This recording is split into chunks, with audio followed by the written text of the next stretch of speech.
Hi, my name is Akimo Rosado, and today I will be talking about the medieval period and the 21st century America. I will be comparing and contrasting the two. Also, I will be talking about the expectations and the assumptions of the two. So, before I start comparing and contrasting, I would just like to give an introduction about the Middle Ages. Now, some historians, they section off the Middle Ages to early Middle Ages and late Middle Ages. Some historians see the early Middle Ages being around the 5th to 10th century, and the same historians agree that the late Middle Ages are from the 11th to 13th century. But nevertheless, they are still the Dark Ages, and it's still called the medieval period. So you could see the medieval period, you could guise it from the 5th century to the 13th century. That's how some historians like to categorize these things. Now, when we talk about the 21st century of America, many people start thinking about, Christopher Columbus, how he came over from Europe and he discovered America, etc. The land of the free, the place of the pursuit of happiness, the 21st century. Now, let's talk about some assumptions. I really want to address the assumption of church and state. Now, in the Dark Ages, you have to understand that the Vatican had a lot of power and influence. The papacy actually released a document called the Papal Bull. Now, what the Papal Bull is a declaration saying that they have the power over the state. In other words, they have power over the king, over France, and over all the other countries within Europe. And what separates America, the 21st century, of that is we have a law right now that separates church and state. This is traced back in history. This is traced back to the medieval times. The reason why America have this law forbidding church and state is because the same thing that Europe experienced. So America today is different when it comes to the church and state. Also, America have freedom of conscience, freedom of liberty, and they have many things that separate them from the time of the medieval period. Now, on the political side of America in the 21st century, people have the right to vote. Matter of fact, it's actually an assumption that everybody, once they reach the age of 18, you are expected to vote. It's still a choice, but you're still expected to vote in the 21st century. Now, when it comes to Europe in the medieval time, you wasn't allowed to vote. Europe had France, England. In these countries, you could not vote.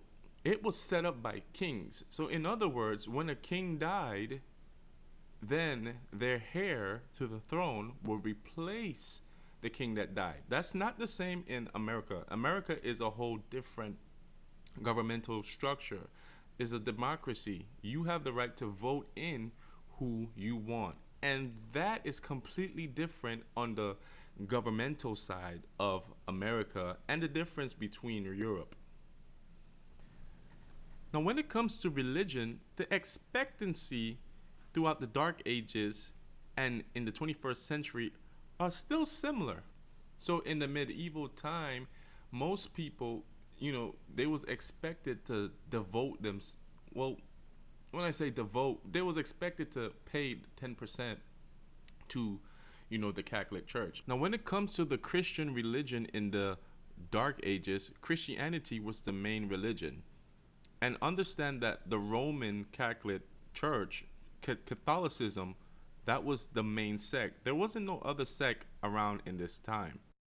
People of that time, they used to show their devotion to the church. They used to, build grand cathedrals, other structures, monasteries. Cathedrals were like the largest buildings in medieval Europe. You could find them all the way throughout the center towns and all the way across the continent.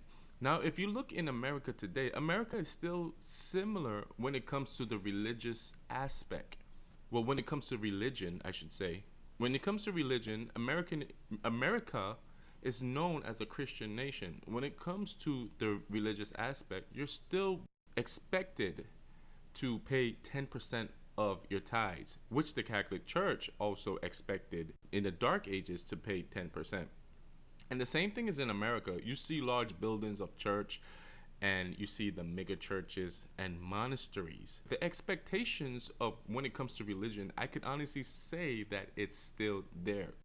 Now, one of the most major differences between the Dark Ages Europe and 21st century America is how the government deals with people. Now, when Europe went through the Black Plague, some call it the Black Death, but nevertheless, this was a terrible time of disease, and not just that, there was also hit with famine.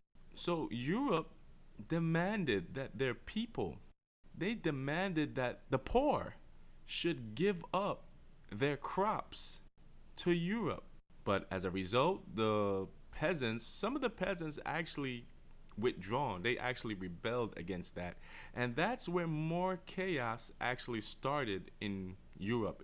The Dark Ages was a bad time. Now, when we talk about the 21st century of America, when America experienced famine, I could talk about 1930, the Great Depression. When America experienced famine, yeah, America taxed their people, but America was given back to their people. America have many people on welfare. They support, their poor. Is a democracy and also Republican, but they give back to the people. Currently in America right now, we are facing a pandemic. Unlike Europe did not give back to their people. America, however, we are receiving stimulus checks. We got one check literally in a pandemic that just passed. So the timing is right to see how America operates within the 21st century. Another thing I want to talk about is the technology of the time. In the medieval times, they was facing famine and all these kind of things. The people did accomplish working in the farms. They did accomplish somewhat of farming. They still had their school. They still had mathematics. They still had basic understanding of things. Europe still had Greek philosophy. The Hippocratic Oaths, they understand that when it comes to the health system. When it comes to philosophy and all these other things, they still had a basic sense of science. But in the 21st century, we have achieved going into space.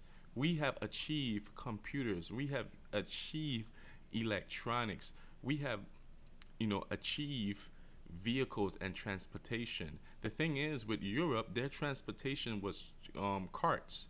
They would use horse and carts. They would trade through ships, through their economic system. In America, we still trade with ships.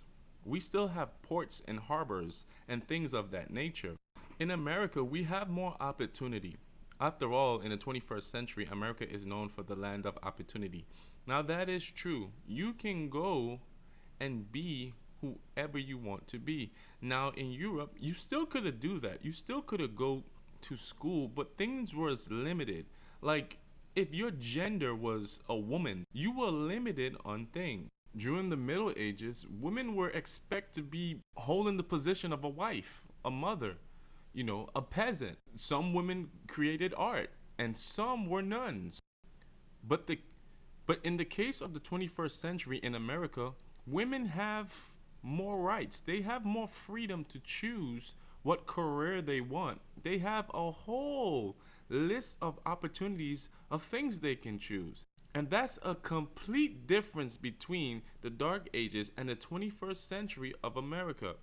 In conclusion, we can clearly see that the assumptions and the expectations are similar in some, but vastly different in others. And if you were to ask me personally, would I rather live in the Dark Ages or live in the 21st century? I would choose the 21st century. I enjoy the land of the free and all the opportunity that we have in the 21st century. My name is Akima Rosado, and thank you so much for tuning in to my presentation.